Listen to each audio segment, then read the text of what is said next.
Once you're done with the charts, then it's time to take all the information from them and start to post them into a timeline.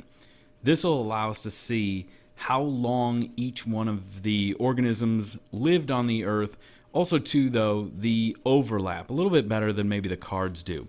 So if I take the first organism, which is G. slimus, it first shows up in the fossil record at 30.2 million years ago. So I'm going to go estimate here 30.2 and just make a mark, draw a line that sets that 30.2 million years ago date. At that point, the other end of the spectrum, G. slimus disappears at around 26.3 million years ago. So at this point, I'm going to find, again, estimate 26.3 and create another line. From here, I'll go ahead and just connect each one of those two and make that bracket. Also to just sort of tag a little extra line off to the side as well so that I can label this as G. slimus. So I want to make sure that that shows up so that I know which organism that is.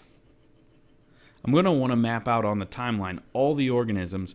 So if I go ahead and do the next one, which was Microhariensis, it shows up on my timeline first at about 28.5 million years ago and continues all the way to 23.1 million years ago.